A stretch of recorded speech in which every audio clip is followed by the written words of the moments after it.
आपण पाहत आहात ए स्टार न्यूज चॅनल आणि हे आहेत आजच्या ठळक बातम्या। एटीएम केंद्राच्या सुरक्षेसाठी पोलीस अधीक्षक यांनी घेतली बँक अधिकाऱ्यांची बैठक। पोलीस अधीक्षक रवींद्रसिंग परदेशी यांनी दिनांक 28 मे रोजी पोलीस अधीक्षक कार्यालयात एटीएम सुरक्षेच्या दृष्टिकोनातून सर्व बँकांच्या पदाधिकाऱ्यांची बैठक घेतली। राज्यातील विविध ठिकाणी एटीएम केंद्रावरील वाढत्या चोरीच्या घटना लक्षात घेता तसेच विविध ठिकाणी एटीएमवर कार्ड बदलून अथवा अन्य तांत्रिक पद्धतीचा उपयोग करून फसवणुकीचे प्रकार समोर आले आहेत। त्यावरून परभणी पोलीस दलाच्या वतीने एटीएम सुरक्षेसाठी प्राधान्य देत पोलीस अधीक्षक रवींद्रसिंग परदेशी यांनी अधिकाऱ्यांची बैठक घेतली। या संदर्भात पोलीस अधीक्षक कार्यालयात बँक व्यवस्थापक अधिकारी यांची बैठक घेण्यात आली। सदर बैठकीदरम्यान एटीएम केंद्राच्या सुरक्षेसंदर्भात आवश्यक विविध बाबीवर चर्चा करण्यात आली। यात एटीएम केंद्राची सुरक्षेसाठी आवश्यक सीसीटीव्ही व्यवस्था, सुरक्षा रक्षकांची नियुक्तीबाबत सूचना दिल्या। यावेळी SBI बँकेचे गुजराती अध्यक्ष चौधरी गणेश वाणी, रणजित राठोड, आकाश लाटे, प्रकाश मोडे व ॲक्सिस बँकेचे अमोल शिंदे, बुलढाणा अर्बन बँकेचे गिरीश जोशी तसेच शहरातील विविध बँकांचे अधिकारी उपस्थित होते। तसेच अपर पोलीस अधीक्षक यशवंत काळे, उपविभागीय पोलीस अधिकारी परभणी शहर दिनक डंबाडे, पोलीस निरीक्षक स्थानिक गुन्हे शाखा अशोक घोरबाण व शहरातील सर्व पोलीस ठाणे प्रभारी अधिकारी उपस्थित होते। नाल्यांची साफसफाई करण्याचे जिल्हाधिकाऱ्यांचे मनपा आयुक्तांना आदेश। मान्सून अवघ्या 15 दिवसावर येऊन ठेपलेला असतानाही परभणी शहर महापालिकेच्या वतीने परभणी शहरातील मुख्य नाल्यांची व गटारांची मान्सूनपूर्व नालेसफाई करण्यात आली नाही। नियमाप्रमाणे ही नाली सफाई एप्रिल महिन्यात पूर्ण करणे अपेक्षित असताना ही परभणी शहर महापालिका प्रशासन मात्र नालेसफाईकडे जाणीवपूर्वक दुर्लक्ष करत आहे। मनपा प्रशासनाला वेळोवेळी तक्रार करूनही मनपा प्रशासन शहरातील मान्सूनपूर्व नालेसफाईकडे दुर्लक्ष करत आहे। करिता मनपा प्रशासनाला तत्काळ मान्सूनपूर्व नालेसफाई करण्याबाबत सूचना द्यावी। याबाबत पराजशक्ती पक्षाच्या वतीने परभणी जिल्हा आपत्ती व्यवस्थापन प्राधिकरणाचे अध्यक्ष या नात्याने जिल्हाधिकारी यांच्याकडे लेखी तक्रार निवेदनद्वारे करण्यात आली होती। शहरातील मान्सूनपूर्व नालेसफाई न झाल्याने पावसाळ्यात जर नाल्यात पाणी तुंबल्याने शहरात आपत्ती निर्माण झाली तर त्याची संपूर्ण जबाबदारी परभणी मनपा आयुक्त तथा मनपा प्रशासन यांच्यावर राहील असेही निवेदनात म्हटले होते।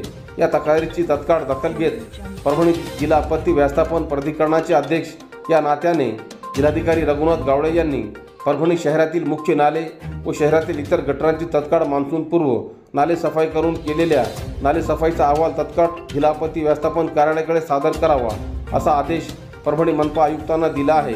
सोबतच जिल्हाधिकारी तथा आपत्ती व्यवस्थापन समिती अध्यक्ष यांनी मागील महिन्यात झालेल्या आपत्ती व्यवस्थापनाच्या बैठकीमध्ये देण्यात आलेल्या निर्देशनाची आठवण ही या पत्राद्वारे मनपा आयुक्तांना करून दिली। जिल्हाधिकारी यांच्या आदेशानंतरही परभणी मनपा प्रशासनाने मान्सूनपूर्व नालेसफाई न केल्यास शहरातील नाल्यांचा गाळ काढून मनपा कार्यालयात आणून टाकण्याच्या भूमिकेवर पराजशक्ती पक्ष ठाम आहे। पराजशक्ती पक्षाच्या वतीने जिल्हाधिकारी यांना दिलेल्या तक्रारीवर पराजशक्ती पक्षाचे जिल्हा प्रमुख शिवलिंग बोधने, तालुका प्रमुख उद्धव गरुड, रामेश्वर पुरी, शेख बशीर यांच्यासह आदींच्या स्वाक्षऱ्या आहेत।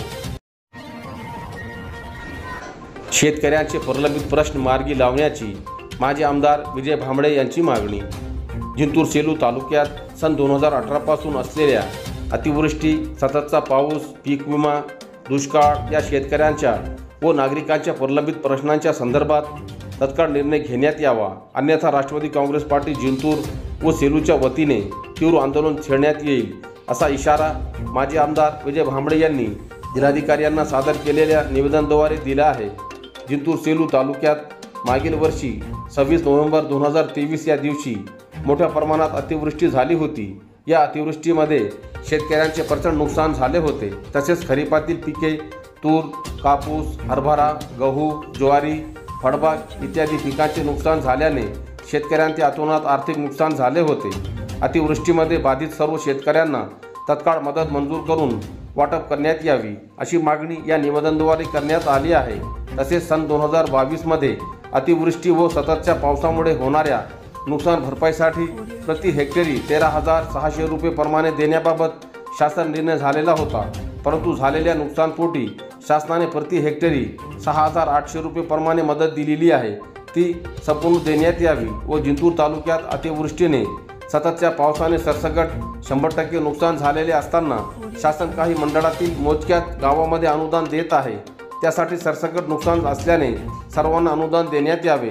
तसेच मागील 3 वर्षापासून शेतकऱ्यांनी मोठ्या प्रमाणात पीक विमा भरून देखील शासनाने ऑनलाईन तक्रार करण्याची जाचकाट घातल्याने अशिक्षित शेतकरी बांधव पीक विमापासून वंचित राहिलेले आहेत। शासनाच्या पंचनामे व झालेले नुकसान बघता जिंतूर सेलू तालुक्यात सर्व शेतकऱ्यांना सरसकट पीक विमा मंजूर करून तो तत्काळ वितरित करण्यात यावा। दुष्काळ परिस्थिती पाहता शेतकऱ्यांना पीक पेरणीसाठी 7 जून पूर्वी पीक कर्ज तातडीने पुरवठा करण्यासाठी संबंधित बँकांना आपल्या स्तरावरून आदेश देण्यात यावे। जिंतूर सेलू तालुक्यातील शेतकरी व नागरिकांच्या विविध मागण्या तत्काळ मान्य करून त्याबाबत सकारात्मक निर्णय घेऊन प्रश्न सोडण्यात यावेत। यासह अन्य मागण्या या निवेदनाद्वारे करण्यात आले आहे। यावेळी माजी आमदार विजय भांबडे, प्रसाद बुधवंत, विश्वनाथ राठोड, अशोक नाना काकडे, अप्पा डक, गणेश इलक, विजय खिस्ते, प्रकाश मुडे, सुधाकर रोकडे, नंदकिशोर अंभुरे, राजेभाऊ खिस्ते, विशाल देशमुख, कैलास मोगल, कल्याण जोगदंड, सुरेश राऊत, राहुल घुले यांच्यासह राष्ट्रवादी काँग्रेस पक्षाचे कार्यकर्ते मोठ्या संख्येने उपस्थित होते। तब्बल 31 वर्षांनंतर बोरी जिल्हा परिषद शाळेतील वर्गमित्राची भेट। आपण आपल्या क्षेत्रात वावरत असताना आपला दृष्टिकोन चांगला ठेवला तर दुसऱ्याचे दुःखसुख समजावून त्यामुळे सामील व्हा। आपल्या वाणीत गोडवा असला पाहिजे तर आपण एकमेकांना भेटून मयूरवाणीचा दरवाजा उघडण्याची चावी आपल्या हाती पाहिजे, तरच आपण एकमेकांना जोडू शकतो, असे प्रतिपादन सेवानिवृत्त मुख्याध्यापक शिवानंद कुलकर्णी यांनी केले। जिंतूर तालुक्यातील जिल्हा परिषद प्रशाला बोरी येथील 1992-93च्या 10वीच्या विद्यार्थ्यांचा स्नेह मेळावा परभणी येथे आयोजित करण्यात आला होता। जुन्या आठवणींना उजाळा देत एक दिवसीय शाळा घेण्यात आली। विविध कार्यक्रम आयोजित करण्यात आले। दिवसभर कार्यक्रमाची रेलचेल सुरू होती। 31 वर्षानंतर विद्यार्थी एकत्र आले होते। मनोगत व्यक्त करताना विद्यार्थ्यांनी शालेय जीवनातील आठवणींना उजाळा दिला। शिक्षक आणि विद्यार्थ्यांनी आपले मत व्यक्त केले। शालेय शिक्षणातील आठवणी प्रत्येकाने सांगितल्या। कार्यक्रमाला उत्स्फूर्त प्रतिसाद मिळाला। व्यवसायानिमित्त वेगवेगळ्या ठिकाणी असलेले मुले मुली सर्वांनी कार्यक्रमास हजेरी लावली। कार्यक्रमाच्या अध्यक्षस्थानी माजी मुख्याध्यापक नंदकुमार आंबेकर हे होते। प्रमुख पाहुणे म्हणून शिक्षक शिवानंद कौसडीकर, सूर्यकांत चिकुर्ते, देशमुख मॅडम यांची उपस्थिती होती। प्रमुख पाहुण्यांचे स्वागत ढोल ताशांच्या गजराने करण्यात आले। नंतर त्यांचे औक्षण करून राष्ट्रगीताने कार्यक्रमाची सुरुवात करण्यात आली। सर्व शिक्षकांचा यथोचित सत्कार माजी विद्यार्थ्यांनी केला। यानंतर सर्वांनी आपापले परिचयामध्ये कोण काय करतो, कुठे राहतो हे सांगितले। तब्बल 31 वर्षानंतर भेट झाल्याने अनेकांच्या डोळ्यात आनंदाश्रू तरळले होते। आपण कितीही मोठे झालो, कुठेही असलो तरी आपल्या बालपणीच्या मित्रांनी भेटण्याची ओढ काही आवरत असते।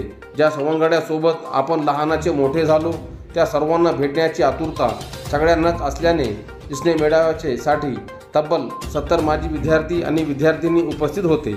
सर्वांनी एक दिवस आपल्या लहानपणीचा सवंगड्यासोबत घालवला। सर्वांनीच आपल्या कलागुणांचे सादरीकरण केले, तसेच शालेय खेळाचा आनंदही घेतला। सेलू शहरातील अतिक्रमणामुळे युवकाचा आत्मदहनाचा इशारा। सेलू शहरातील नूतन महाविद्यालय ते भांडवले यांच्या घरापर्यंत नवीन रोड बांधकाम सुरू असून ते नगर रचनेनुसार 24 मीटर रोड आहे। येथील अतिक्रमण हटविण्यात दिनांक 27 आणि 28 मे 2024 रोजी संबंधित अधिकाऱ्यांच्या देखरेखीखाली होत आहे। मात्र अतिक्रमण हटविण्यात सगळे नियम मोडून मनाला येईल तिथे आपल्या हित सांभाळून वाटेल ते मनमानी करून एक लाईन रेषेत किंवा एक मोजमापाने न पाडता प्रशासक असून देखील राजकीय दबावापोटी स्पष्ट सर्व नागरिकांसमोर अन्याय करण्यात येत आहे। त्या अतिक्रमण हटविण्यास सुरुवात केली असता 18 मीटरने 2 घर पाडण्यात आली। त्यानंतर लगेच दबाव आला आणि 16 मीटर करण्यात आले। 4 घरे या मापाने पाडली की पुढे 20, 22, 24 मीटरपर्यंत वाढवत नेण्यात आले। त्यामुळे पुन्हा हे माप मनमानी 20 आणि नंतर 16 असे करण्यात आले। जर 16 एक ठिकाणी केले तर 24 वाल्यांचा का घर पाडले आणि 24 मीटरवाले पाडले तर सगळ्यांचे 24 मीटर का केले नाही। 24 मीटरवाल्यांचे घर मोजून त्यांच्या पाऱ्या देखील पाडल्या आणि अनधिकृत बाजूने सरळ सूट देण्यात आली आहे। हे पूर्णपणे अन्यायकारक आहे। संबंधित अधिकाऱ्यांनी अतिक्रमण हटवले आहे। याबाबत किशोर बालाजी मुक्तावार यांनी 28 मे मंगळवार रोजी जिल्हाधिकारी यांना निवेदन सादर केले. शासकीय नियमानुसार सर्वांना सारखा न्याय न दिल्यास नाईलाजाने 6 जून 2024 रोजी किशोर बालाजी मुक्तावार यांनी आत्मदहनाचा इशारा दिला.